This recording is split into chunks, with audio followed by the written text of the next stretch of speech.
Welcome back, George. In this episode, what we will really get down to some detail is to understand the underlying reasons why some of the business models that you described in the previous episode were able to scale. While I was listening to what you described earlier, I understood that partnerships were really key to the whole process. How important were partnerships? Thanks, Sanjoy. Great to be back. Partnerships are indeed really important to our work in the digital utilities team, but I'm also personally very passionate about them because I think successful innovation ecosystems require partnerships. And although we often focus on the success story of the individual entrepreneur, there are actually so many partnerships which make innovation ecosystems possible and are able for them to also be inclusive. In the GSMA Digital Utilities program, we think that digital solutions can really unlock business models with the capacity of extending service provision to low-income populations, particularly in urban areas. However, these solutions require very strong partnerships between the public and the private sector, as well as mobile operators and technology providers. So while innovators bring new approaches and solutions, mobile operators provide the digital platforms and underlying connectivity infrastructure to reach and communicate with customers, while municipalities and utilities obviously have crucial service mandates to fulfill that private sector innovators can plug into. When I think about our program's work, specifically, one of the key objectives of the program is to help innovators build partnerships with mobile operators. We've facilitated 48 of such partnerships during our program history, but this has also become something that's been an important funding criteria for us when sort of evaluating different pitches for our GSMA Innovation Fund applications, so that startups and innovators that have partnerships with mobile operators or public sector entities in place or are thinking about putting them in place are more likely to get funded. Right. It is partnerships are a question that you ask. It's a criteria for selection of the grant. But in some cases, I remember it is mandatory for the startup to have a partnership to even apply. Yeah, so in the past, for some of our market engagement grants, so those were the grants which were for some more established solutions to replicate their solution or scale it in a different market. In those instances, it was quite key to have a partnership with a mobile operator in place already. It was a huge advantage if an innovator had such a partnership in place. Obviously, we do take into account also that the partnership landscape varies quite a bit across the different sectors we work on. So there are a lot of examples of off-grid solar companies partnering with mobile operators, but there aren't as many examples of sanitation service providers partnering with mobile operators. So obviously we're quite flexible as well and take those nuances into account. Right. And that's a great point. Let's just look at it from both points of view. What does a startup benefit from? Obviously, the startup benefits from the M&O scale. Can you elaborate on this a little bit more? Absolutely. I think that M&O partnerships can be really key for startups, specifically in low and middle income countries, because in low and middle income countries, mobile operators differentiate themselves because they have a large customer base, they have brand recognition and trust, which reaches even more informal or rural areas. They have a wide sales and distribution network through the agent network. They have a mobile money infrastructure that's being used by more and more people, as the State of the Industry report that our mobile money team here showcases. And in some cases, they even have the capacity to invest. So startups aiming to increase their recognition, but also increase their reach, can definitely gain from partnering with mobile operators. And that's great. But what about the other way around? How do mobile operators, the larger organizations, stand to benefit?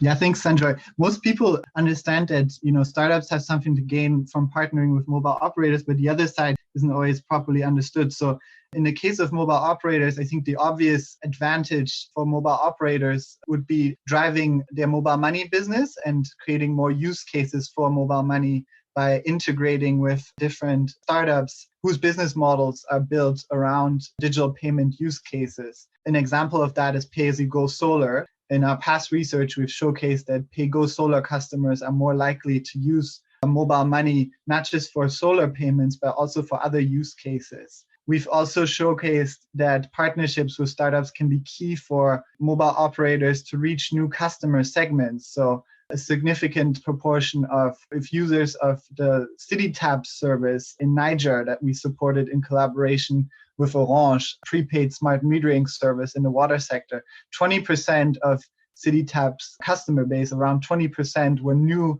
mobile money users. So mobile operator like Orange being able to increase its customer base among the urban poor in this case. But obviously this applies to other customer segments like people living in rural areas, as well as exemplified by a partnership we supported in Ghana between MTN and Safe Water Network, where Safe Water Network was able to extend the usage of mobile service within a new customer base that MTN hasn't previously been able to engage in rural Ghana. New revenue streams and increased and better customer relationships are other reasons for why MNOs might want to invest in these kinds of partnerships, because oftentimes having a lot of different use cases associated with an MNO also means that customer stickiness increases. So customers are less likely to switch to another mobile operator, because mobile services are not just associated with making phone calls, but now they're also associated with other vital use cases like energy service delivery, for instance. So increasing customer stickiness is another key reason for why mobile operators would want to be collaborating with startups. And then overall, obviously, in the macro sense, there are a lot of ways in which mobile operators stand to benefit from an increasing digital economy, given that they're heavily invested in that across many low and middle income countries.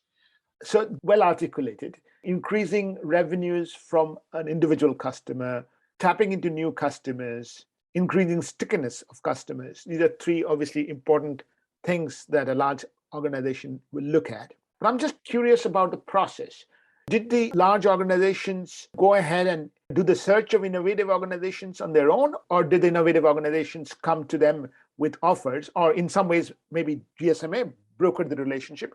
Just give us an insight into what really happened. That's a great question. So there's no linear pathway for such partnerships. So they do emerge in different ways, but different pathways I can point to kind of illustrate how it works. In many cases, startups in sectors which don't have, as I mentioned before, a very sort of established partnership landscape, like let's say the off-grid solar sectors. There, I think enabling organizations and funders like our program are uniquely positioned to help startups, for instance, working in sectors like waste management, water, and sanitation, to help them kind of articulate their value proposition to mobile operators on the one hand, but then also to help mobile operators understand how they could potentially benefit from partnering with that organization. So our work in the digital utilities team is really to kind of create a haves and needs framework almost between the MNO and the startup, and then to facilitate based on those synergies.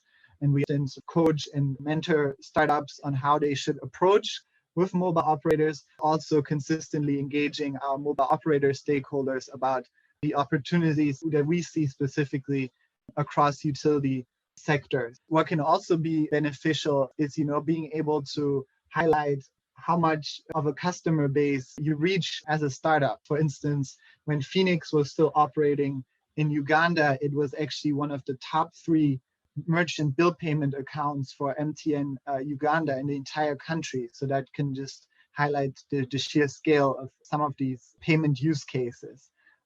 Practically speaking, lots of partnerships are forged by our team, but a lot of mobile operators are also proactively seeking out partnerships. For instance, we've recently hosted a workshop in Lagos featuring a lot of waste management and transport startups operating in Lagos. And the chief digital officer of MTN joined that workshop as well and talked a lot about how MTN sees it as critical to support the startup ecosystem in Nigeria. The growth of that ecosystem also has a lot of important co-benefits for MTN.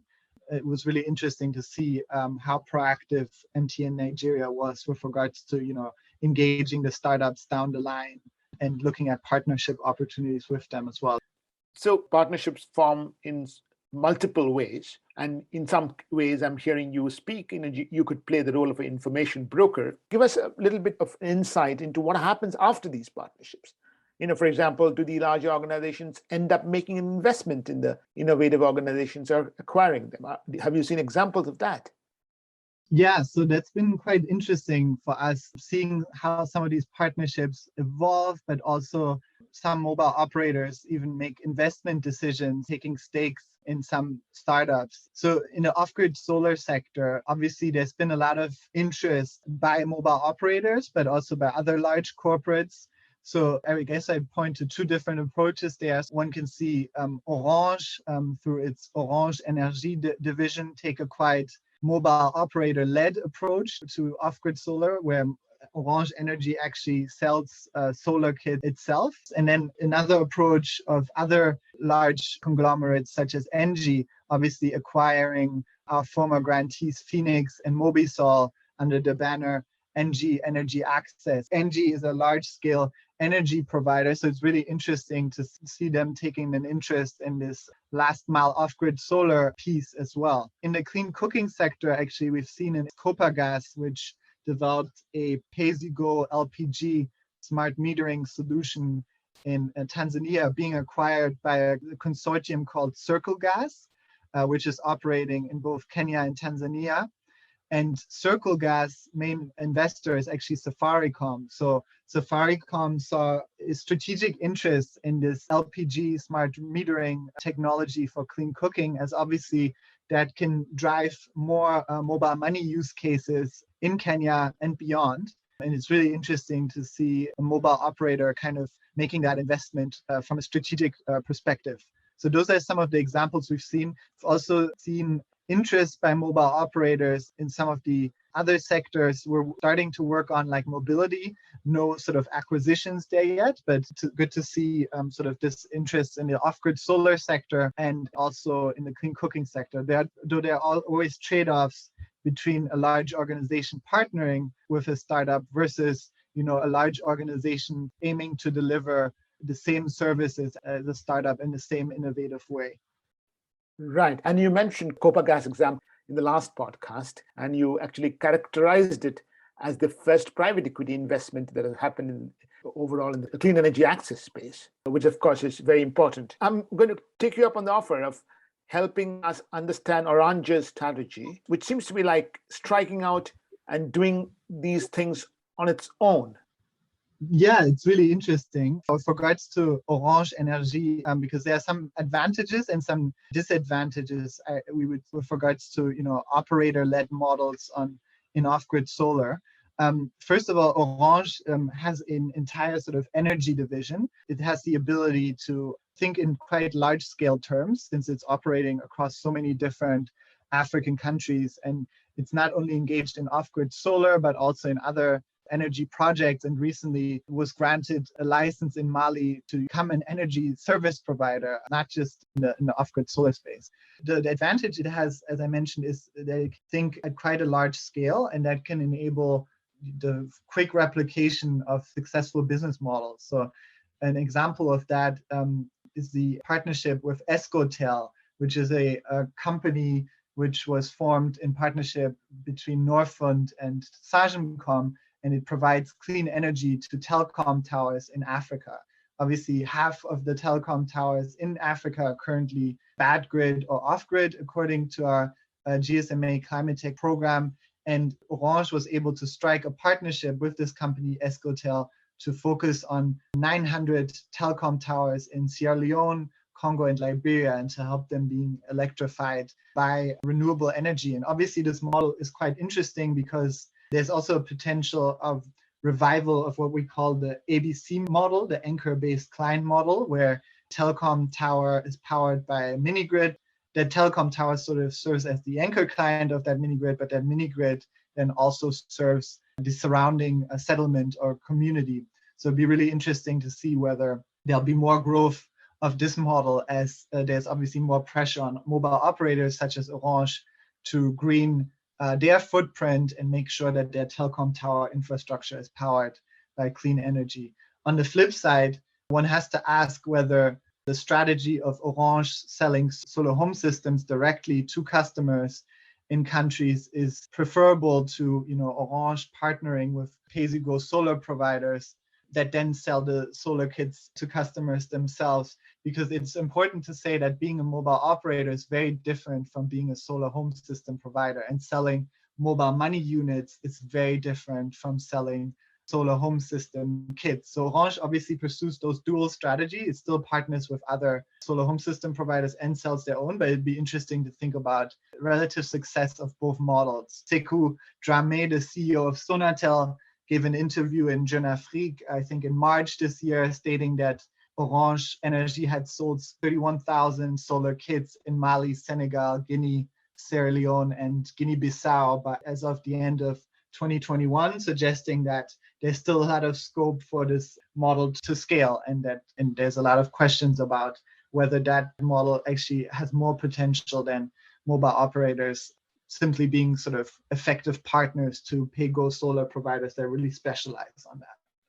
Right. And on that line of thought, have the mobile operators made strategic investments in some of these solar pay-as-you-go companies, or mini grid companies for that matter? The investment activity of mobile operators in off-grid solar has been a bit more limited, specifically in the SHS space. There have been a couple of joint ventures on the mini grid side, mostly around this ABC model that I mentioned, because obviously there are natural synergies between the mini grid provider and the telco company when it comes to that model specifically. And for example, in 2018, we supported a project, Electricité de Madagascar, where the parent company of the energy provider and the telco company there are a lot of synergies, and they created this joint venture called WeLight to further explore synergies between telco electrification and rural electrification. So in that space, we see some investment activity. Right. Just to help our audience who may have forgotten what ABC model is, it is basically powering up the telecom tower itself, that is the anchor base load, and then using any excess energy for local community purposes. One of the things, George, you alluded to, but we did not go into detail, is the public partnerships, the government relationships with the startups. That would be of interest as well, right? Absolutely. And this is something I think that has become more of a core focus of our program, as we've increasingly focused on the topic of supporting urban resilience in low and middle income countries by enabling access to essential utility services. We see a lot of utility service providers and municipalities in low and middle income countries attempting to cope with the challenges of rapid urbanization, climate change, and inequality. And a lot of them are struggling to provide affordable and reliable services to low-income urban populations. That's exemplified, for instance, in Bangladesh, where Dhaka Wasa, the utility serving Dhaka, one of the largest, obviously, cities in the world, is struggling to reach informal settlements. And what this has caused is a proliferation of informal water tanker cartels that are charging very high fees for water that's not even safely managed in informal areas. So poor people, which are already facing higher costs due to many reasons, now also have to spend a lot of time and money by lining up and then having to pay for expensive water services. So in order to respond to that challenge, Dhaka Wasa partnered with Drinkwell, a water ATM provider, to provide regulated drinking water from safely managed drinking water to informal settlements. And that had important benefits for Dhaka Wasa as well. Beyond obviously ensuring that the utility now reaches low-income segment, it also improved its brand perception and reduced water leakage overall. And as a utilities team, we see a lot of potential in these public-private partnerships between private sector innovators and public service providers or municipalities. Other examples include our work with WonderKid and CityTabs that I've alluded to in the previous episode. And something that we've also become quite interested in is how these partnerships can not only help the public sector provide services more effectively, but also generate important data on customer segments that they previously didn't engage with a lot, and then also help plan for future interventions and reforms to service delivery that can then allow for more inclusive services. On the issue of data can also help allocation of subsidies, or I should say targeted allocation of subsidy. And I know that this is happening in a few countries as well, especially in energy. Obviously, in the off-grid solar space, we're really interested in terms of how the sector has evolved. And we remember when we initially funded the sector, there were a few people only which openly sort of discussed the role that subsidies could potentially play in the sector. And it used to be a bit more of a taboo word, but obviously, given the history of electrification across the globe, subsidies have always played a very important role in extending energy access. If you look at the history of electrification of Western or Asian countries as well. So it's interesting that by leveraging digital innovation, some countries like Togo or Rwanda have been sort of experimenting with targeting end user subsidies, through mobile payments, specifically Togo through the CISO program. And that's a really interesting way of leveraging digital innovation to extend solar home systems to customers who would otherwise not even be able to afford sort of the most basic solar home system payment plan. Obviously, these subsidies need to be sort of targeted and evaluated in a systematic way, but they definitely are very interesting dynamic, particularly with regards to countries which still face huge energy access rates in the context of entrenched poverty. And another country that comes into mind in that context is the Democratic Republic of Congo, which is potentially seeking to replicate some of the achievements in Togo through the CISO program, through its own end-user subsidy program called Mwinda.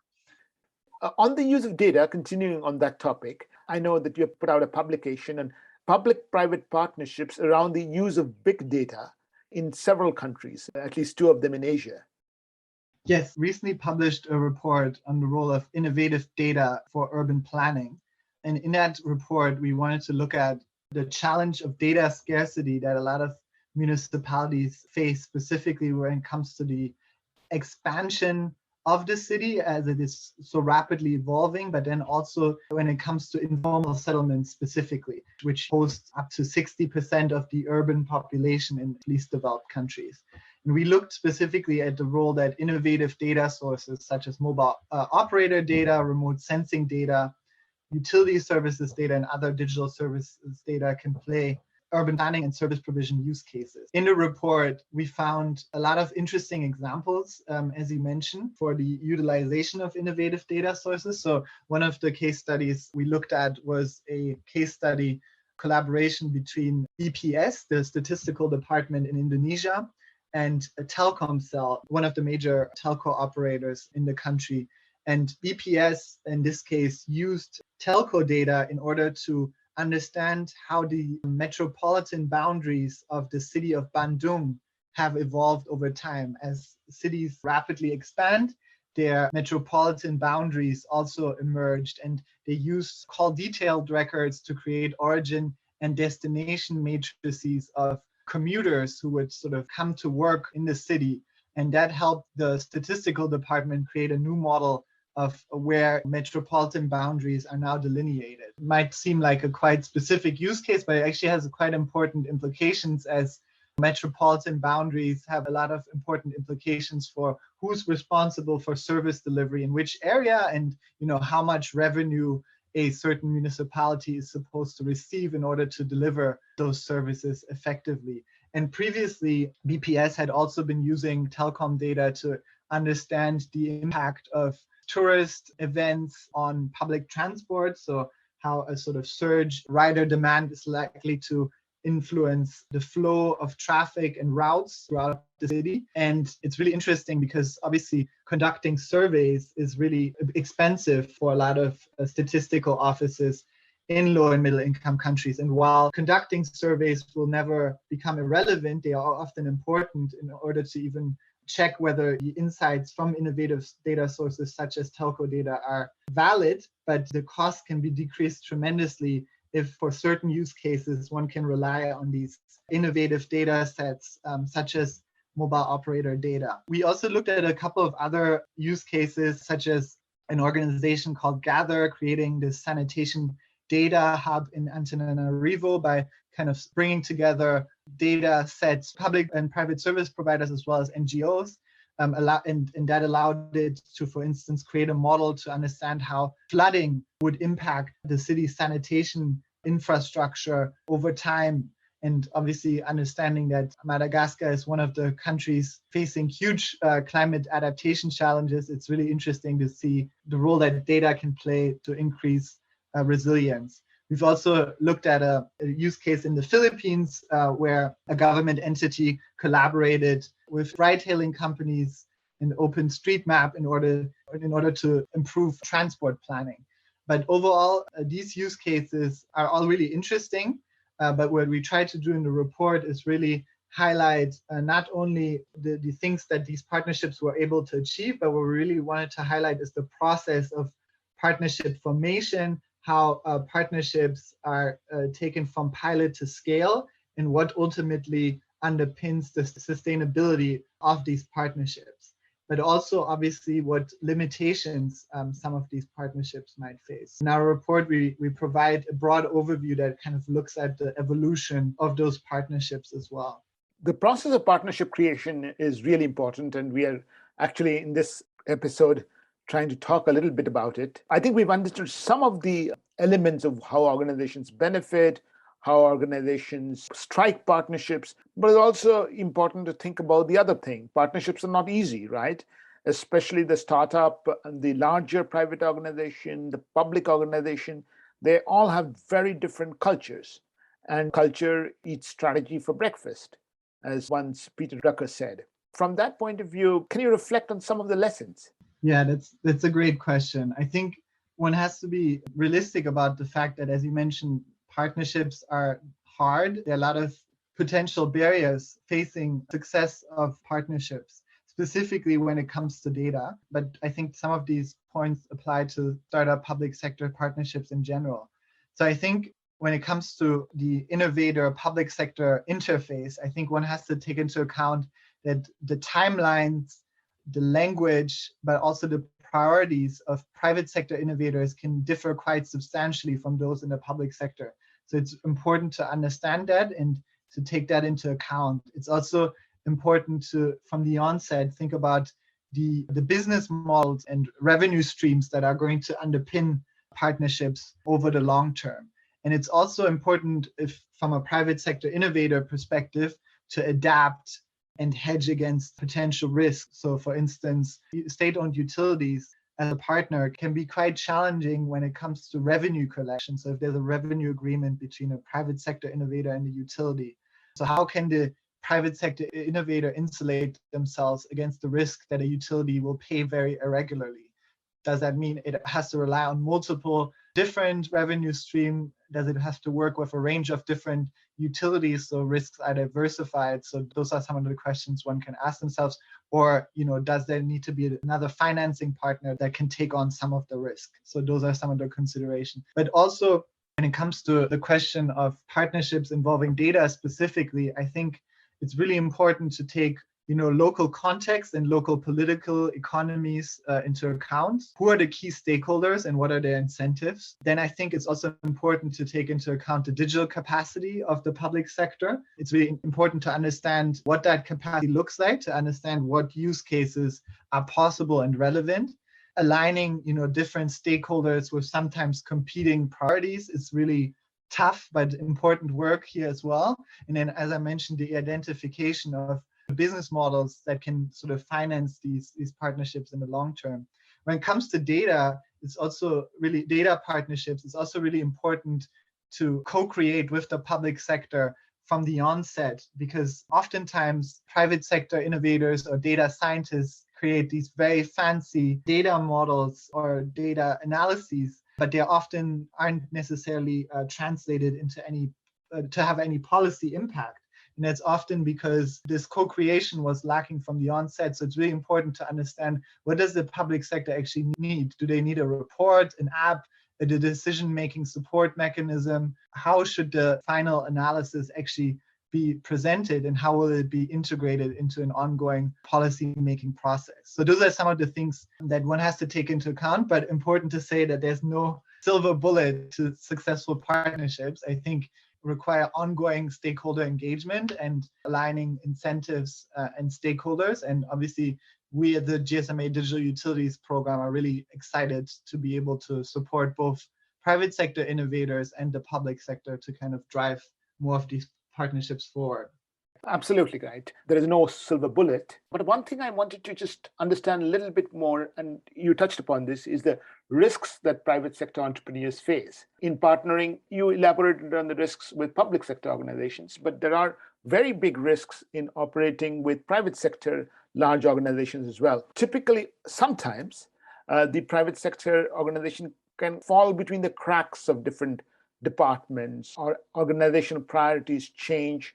Is there some lessons that you have from there? Yes, absolutely. There can be some risks. And I think it's oftentimes the case that large organizations tend to be a bit more bureaucratic. In some instances, don't always tend to be that responsive to the needs of startups. So if as a startup kind of partnering with a mobile operator, for example, it's really important to take into account their ways of working and not have set unrealistic expectations, which would expect you to receive an answer from a mobile operator maybe as quickly as you would from a fellow startup partner. Those kinds of different timelines, different cultures of working are really important to take into account.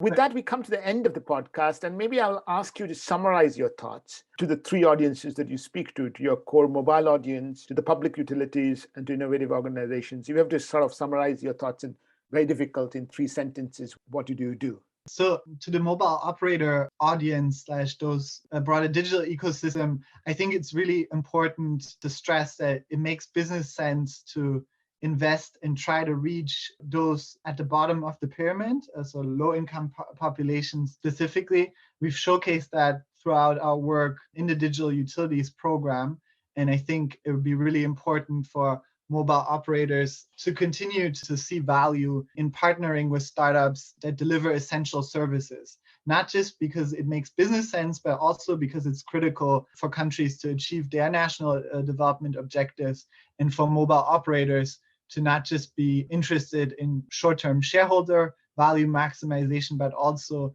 long-term stakeholder value creation. And I think that's really key.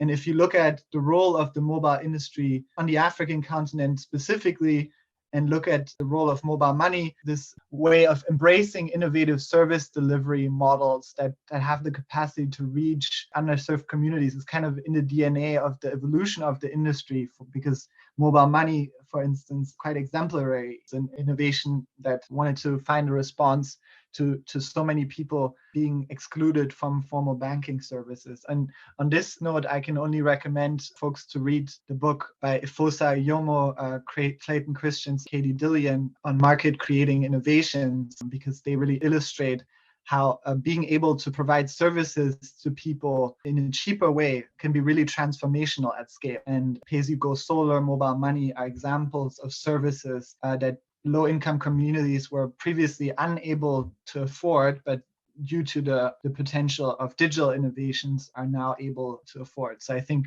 these are really interesting frameworks that should continue to guide the actions of mobile operators. When it comes to utility service providers and governments, I think it's really important to take into account that with 90% of urban growth being concentrated in Africa and Asia from now to 2050, urban inequality also remaining quite accentuated, and climate change remaining a challenge that faces a lot of cities in low and middle income countries. I think it's really important to embrace innovative service delivery models and really make it a priority to reach low income urban populations, because if not, water shortages, unsanitary conditions, unreliable power provision, pollution, and inadequate waste management could really remain a defining reality for a lot of low-income urban populations living in low and middle-income countries, and that would be quite detrimental to the economic growth potential of low and middle-income countries, because cities should be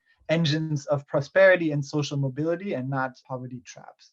And then lastly, with regards to innovative organizations and some of the private sector innovators and investors we work on, I think it's really critical for innovators to focus on the real challenges people face. I find it quite exciting that we see so much investment going into fintech, and that's great, but there's a huge mismatch between where we see a lot of commercial funding in venture capital going and where the social returns really are. So, it'd be great to build on the success we've seen in fintech and that for other sectors like climate tech, water and sanitation to also receive more attention, because matching social returns and private returns, there's a lot of potential to expand on that. It's also important for impact investors and just investors in general, which have the ambition to not just deliver financial returns, but also might have strategic objectives like improving the world, increasing climate resilience, to really put their money where their mouth is. We see a lot more financing going to low and middle income countries, but we all know that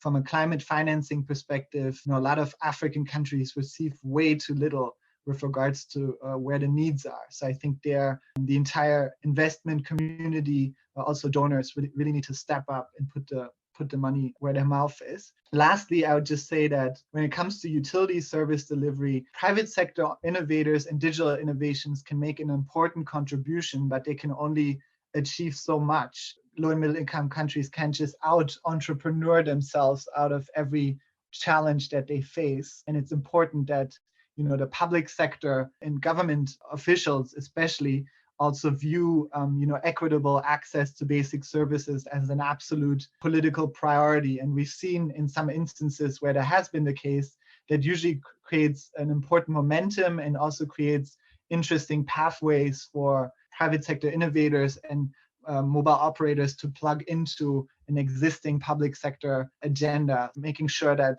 inclusive service delivery is actually a political priority, is actually very critical for the sectors we work in as well. Brilliant, George. I found that really inspiring point that you made about cities have to be the engines of prosperity, not the traps of poverty. And for that to happen, everybody has to really come together. The public sector, the private sector, the innovative organizations and the larger organizations all have to come together and collaborate. That's kind of the message, the sum up of your inspiring last few words. With that, thank you very much. Thank you very much, Sanjay. I really appreciate it.